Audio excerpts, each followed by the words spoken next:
విషాదకరం, అత్యంత విషాదకరం. కొట్లాడి సాధించుకున్న తెలంగాణలో ఉమ్మడి పాలకులకు చెక్ పెట్టి యువకుల ఆత్మ బలిదానాలతో ఏర్పాటు చేసుకున్న తెలంగాణలో మళ్లీ విషాద గీతికలు వినిపిస్తున్నాయి. మళ్లీ ఉమ్మడి పాలన నాటి రోజులు కనిపిస్తున్నాయి.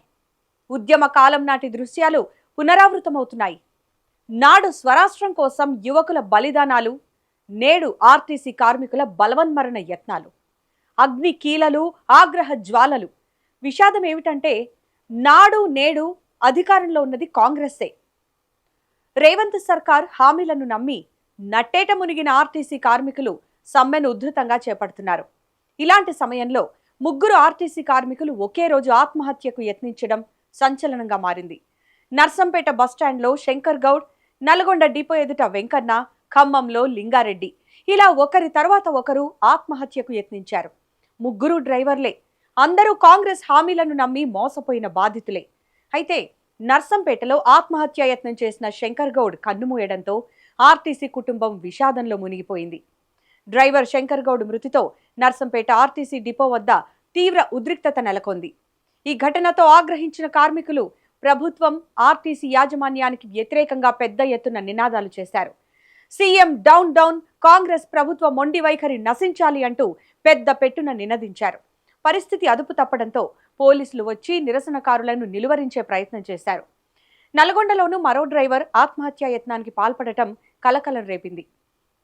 మిర్యాలగూడ డిపోలో డ్రైవర్గా పనిచేసే రావుల వెంకన్న నల్గొండలో నివాసం ఉంటున్నాడు. దీంతో నల్గొండ డిపో పరిధిలో సమ్మెలో పాల్గొన్నాడు. సమ్మె విచ్ఛిన్నానికి సర్కార్ కుట్రలతో తీవ్ర మనోవేదన చెందిన ఆయన కార్మికులంతా నిరసనలో ఉండగా ముందే తెచ్చుకున్న పెట్రోల్ను ఒంటిపై పోసుకొని ఆత్మహత్యకు ప్రయత్నించాడు. అయితే వెంటనే తోటి కార్మికులు అప్రమత్తమై వెంకన్న చేతిలోని బాటిల్ లాగేసుకొని అతన్ని అక్కడి నుంచి తీసుకెళ్లి బట్టలు మార్పించారు. అనంతరం స్వల్ప అస్వస్థతకు గురైన వెంకన్నను కార్మికులు ఆసుపత్రికి తరలించారు. మరోవైపు ఖమ్మం జిల్లా ఏదులాపురంలో కూడా లింగారెడ్డి అనే డ్రైవర్ సూసైడ్ అటెంప్ట్ చేయడం కలకలం రేపింది. వరుస ఘటనలు రాష్ట్రంలో పెను సంచలనం సృష్టించాయి. ప్రభుత్వ వైఖరిపై కార్మికుల్లో ఆగ్రహం కట్టలు తెంచుకుంది. ఈ దుర్ఘటనలకు కాంగ్రెస్ ప్రభుత్వమే బాధ్యత వహించాలని కార్మిక లోకం డిమాండ్ చేసింది. తమ సమస్యలు వెంటనే పరిష్కరించాలని డిమాండ్ చేస్తూ ఉద్యమాన్ని మరింత ఉధృతం చేసింది. అయితే ఆర్టీసీ కార్మికులు సమ్మెకు వెళ్లడంతో ఫస్ట్ రియాక్షన్ వచ్చింది ఆర్టీసీ చైర్మన్ నాగిరెడ్డి నుంచే. సమ్మె విరమించకపోతే కఠిన చర్యలు తప్పవంటూ వార్నింగ్ ఇచ్చారు ఆయన. సమ్మెకు దిగడం చట్టవిరుద్ధమని, సమ్మెలో ఎవరు పాల్గొంటారో వారి జీతాలు కట్ చేస్తాం, చర్యలు కూడా తీసుకుంటామని హెచ్చరించారు. 2 నెలల ముందే సమ్మె నోటీస్ ఇస్తే అప్పటి వరకు స్పందించకుండా తాత్సారం చేసింది ప్రభుత్వం, ఆర్టీసీ యాజమాన్యమే.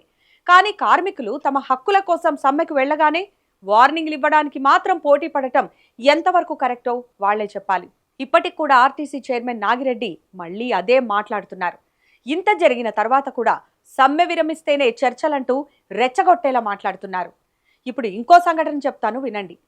సమ్మెకు వెళ్ళింది ఆర్టీసీ కార్మికులు. దాన్ని అడ్డుకోవాలని లేదా ఆపాలని ప్రయత్నిస్తోంది ఆర్టీసీ యాజమాన్యం. మధ్యలో చిరు వ్యాపారులు ఏం చేశారు? మీరు విన్నది కరెక్టే. సమ్మెకు వెళ్లిన కార్మికులను అణచివేసేందుకు టెంట్ హౌస్ వాళ్లపై పడ్డారు పోలీసులు. ఆర్టీసీ కార్మికుల సమ్మెకు సహకరించి టెంట్ సామాన్లు ఇచ్చిన వారిపై కఠిన చర్యలు తీసుకుంటామని ఒక వార్నింగ్ లెటర్ కూడా ఇచ్చారు. మరి దీన్నేమనాలి? వికారాబాద్ జిల్లా తాండూరులో జరిగింది ఇది. పట్టణ పరిధిలో ఉన్న టెంట్ హౌస్ షాప్ ఓనర్లు, ఫంక్షన్ హాల్ ఓనర్లు, కమ్యూనిటీ కన్వెన్షన్ హాల్ ఓనర్ల అసోసియేషన్కు టెంట్తో పాటు ఇతర సామాన్లు ఇవ్వొద్దని సర్క్యులర్ జారీ చేశారు. వాళ్ళేదో వాళ్ల వ్యాపారాల కోసం టెంట్ హౌస్లు, ఫంక్షన్ హాళ్లు పెట్టుకుంటే వీళ్లపై దౌర్జన్యం ఏంటి? ఇదే విషయంపై తలసాని మాట్లాడారు. ఆయన ఏమన్నారో ఇప్పుడు విందాం. వికారాబాద్ జిల్లా ఇది స్వయంగా ముఖ్యమంత్రి గారి జిల్లా. వికారాబాద్ జిల్లా స్టేషన్ హౌస్ ఆఫీసర్ అంటే సిఐ, తాండూరు పట్టణ పరిధిలో గల టెంట్ హౌస్ షాప్ ఓనర్లు, ఫంక్షన్ హాల్ ఓనర్లు, కమ్యూనిటీ అండ్ కన్వెన్షన్ హాల్ ఓనర్లు మరియు అసోసియేషన్కు సంబంధించిన వ్యక్తులందరికీ తెలియజేయనది ఏమనగా, ప్రస్తుతం ఆర్టీసీ కార్మికుల సమ్మె నడుస్తుంది. ఇట్టి సమ్మె పూర్తిగా చట్ట విరుద్ధమైంది మరియు గవర్నమెంట్కు వ్యతిరేకమైంది. ఇట్టి సమ్మెకు ఎలాంటి పర్మిషన్ లేదు. కావున పైన తెలిపిన వ్యక్తులందరికీ ఇట్టి సమ్మెకు మీ యొక్క సామాన్లు కానీ టెంట్లు కానీ ఇచ్చి అట్టి సమ్మెకు మద్దతు పలికినచో అట్టి వారిపై చట్టరీత్యా చర్యలు తీసుకుంటామని సందర్భంగా తెలియజేస్తాను. డీజీపీ గారు మాట్లాడాలి ఈ విషయంలో. అంటే మీలాగా వాళ్ళు కూడా ఎంప్లాయీస్ కాదా, ప్రభుత్వ ఉద్యోగులు కాదా, ఆర్టీసీ సంస్థల కార్మికులు ఉద్యోగులు కాదా? అంటే ఈ విధంగా పోలీసులను పెట్టి ఏదైనా అంచే వచ్చాయని చెప్పి మీరు అనుకుంటారు కదా. ఆర్టీసీ కార్మికులు అసలే కడుపు మండిపోయి ఉన్నారు. తమకు అన్యాయం జరుగుతోంది, వీలైతే న్యాయం చేయండి అని ప్రభుత్వాన్ని వేడుకుంటున్నారు. అలా అడగడం కూడా తప్పేనా? వాళ్లపై పోలీసులను ప్రయోగిస్తారా? వికారాబాద్ జిల్లా పరిగిలో సమ్మె చేస్తున్న కార్మికులపై డీఎస్పీ చేయి చేసుకున్నారు. నేనేదో స్మూత్గా చేయి చేసుకున్నారని చెప్తున్నా కానీ ఒక రకంగా పోలీసులు వాళ్లను పగతో కొట్టినట్టే కొట్టారు. ఇక ఆ విజువల్ కూడా చూపిస్తాను, మీరు చూడండి.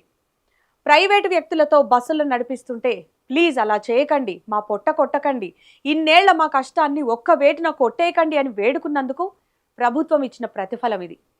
చివరికి అమాయక కార్మికులను అదుపులోకి తీసుకొని పోలీస్ స్టేషన్కి తరలించారు.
ఇక్కడ ఇంకొకటి చూడండి.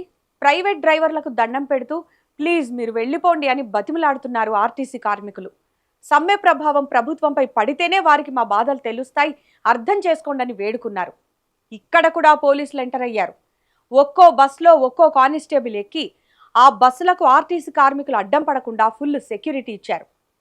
ఇదేమీ ప్రజలకు కష్టం రాకుండా చూసుకుందామని కాదు, ఎలాగైనా కార్మికులను అడ్డుకోవాలని.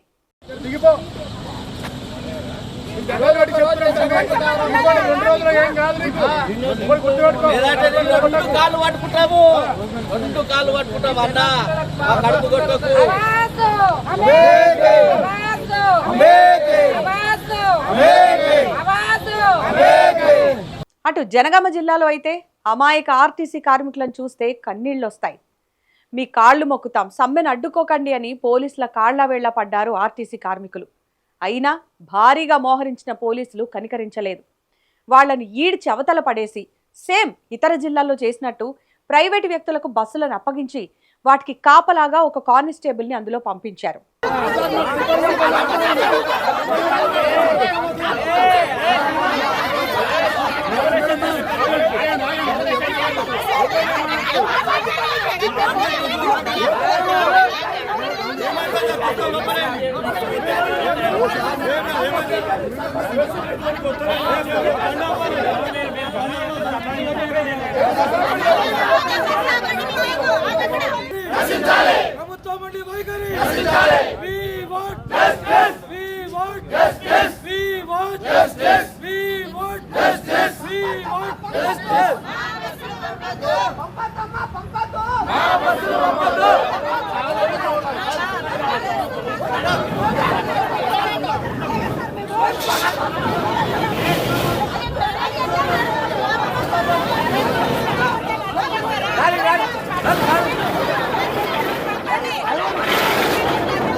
ఇక మహబూబాబాద్ జిల్లాలో అయితే ఆర్టీసీ కార్మికులపై పోలీసుల అత్యుత్సాహం చూపించారు.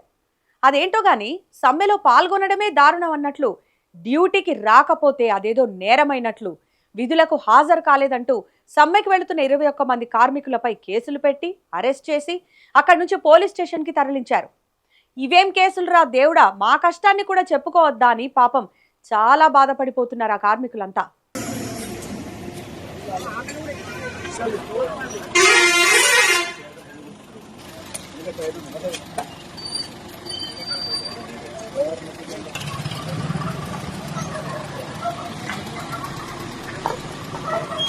ఇలా ఆర్టీసీ సిబ్బందిని ఇబ్బంది పెట్టి ప్రభుత్వం ఏం సాధించాలనుకుంటుందో స్పష్టత ఇవ్వాలి.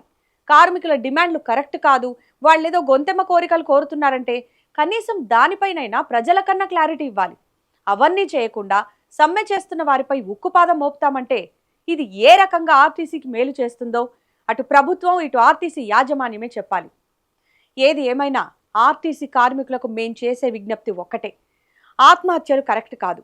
క్షణికావేశంలో తీసుకునే నిర్ణయాలు ఒక కుటుంబాన్ని రోడ్డున పడేస్తాయి. ఉద్వేగంతో నిర్ణయాలు తీసుకోకండి.